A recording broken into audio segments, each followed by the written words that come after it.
Fighter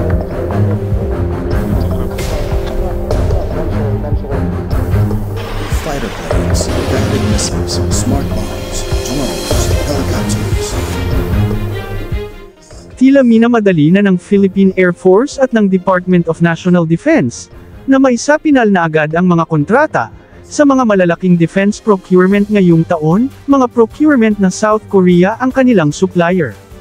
Matatandaang sa pagpasok pa lang ng taong ito, ay isinapubliko ng Department of National Defense ang kanilang procurement monitoring report, at ilan nga dito ay ang isang squadron ng mga FA-50 para sa Air Force, at additional 2 corvette frigate para sa Philippine Navy, na parehong bibilhin mula sa South Korea.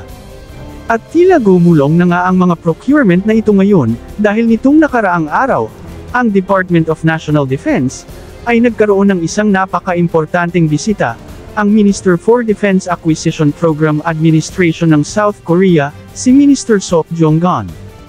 Ang Defense Acquisition Program Administration ng South Korea, o ang tinatawag na DAPA, ay ang kanilang ahensya na nagpuproseso at nag-aproba ng mga transaksyon na may kinalaman sa mga pag-export ng mga kagamitang pangmilitar na gawa ng kanilang bansa.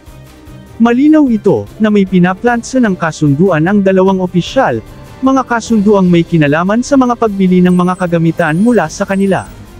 Matatandaang noong 2014, ang pagbisita ng kanilang DAPA minister noon, ay ang hudyat na naisapinal na ang pagbili noon ng unang squadron ng mga FA-50, na nakumplito ang delivery noong 2017. Mainit na winilcome ni Secretary of National Defense Gilbert Teodoro si Minister Sok Jong-gon sa kanyang opisina.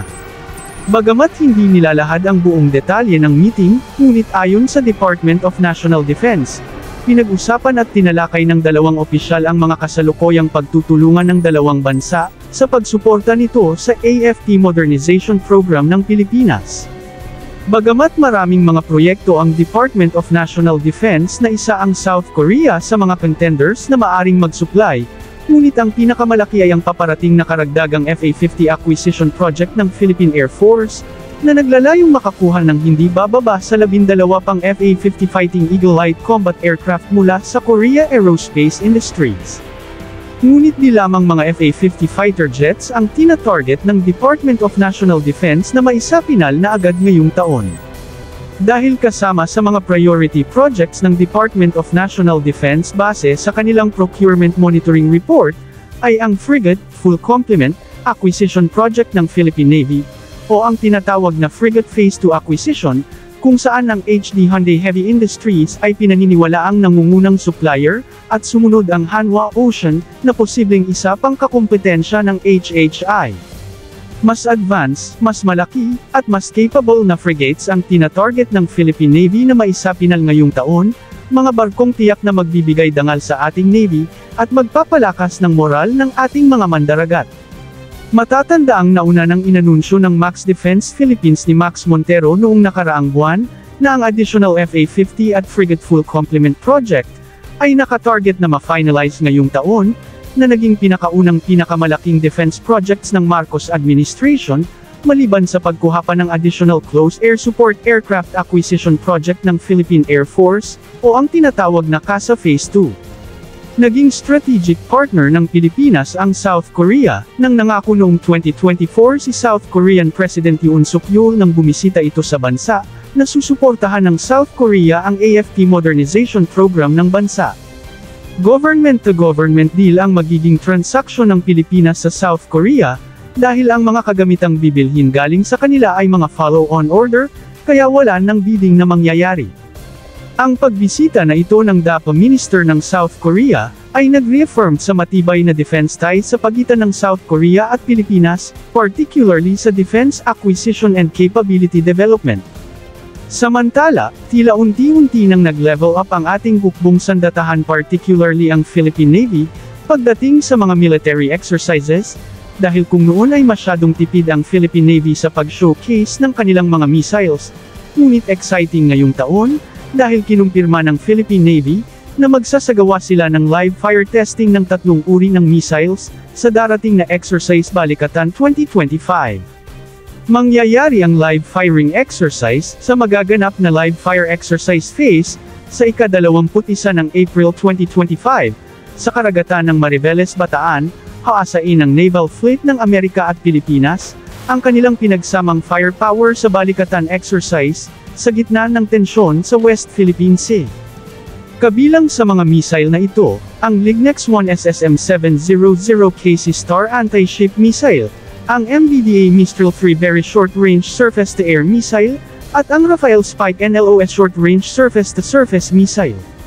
Bagamat hindi ito ang unang pagkakataon na susubukan ng Philippine Navy ang kanilang Sea Star anti-ship missile, dahil nangyari na ang pinakaunang live firing ng missile na ito noong Balikatan Exercise 2024 gamit ang BRP Jose Rizal, samantalang ang Spike NLOS missiles naman, ay ilang beses na ring pinaputok ito ng Philippine Navy, ngunit ang Mistral 3 Very Short Range Missile ng mga Jose Rizal class frigates, ay pinakauna itong live firing. Bilang bahagi ng pagpapakita ng Allied firepower, ang Mistral surface-to-air missiles ay magpapakitang gilas bilang bahagi ng Integrated Air and Missile Defense Live Fire Exercises kasama ang puwersa ng Amerika, habang ang Australia, Japan, at United Kingdom ay maaring makibahagi lamang bilang mga observers. Ang Mistral 3 ay kasalukuyang pangunahing anti-air weapon ng Jose Rizal class frigates bago ang pag-introduce ng isang mas capable at mas longer-range air defense missile system, ang DLMICA ng MBDA, na nasa pipeline na ang pag-procure. Ang Mistral 3 missile ay isang longer-range close-in weapon system laban sa mga incoming anti-ship missiles, fighter jets, at kahit sa maliliit na target, at inaasahang magtatandem ito sa mga gun-based close-in weapon system, tulad ng Aselsan Gökdeniz ng Turkey. What's interesting is that, ang lumang patrol ship na BRP Miguel Malvar PS-19, ang kanilang magiging target. Ang tinutukoy, ay ang World War II era na decommissioned ship ng Philippine Navy.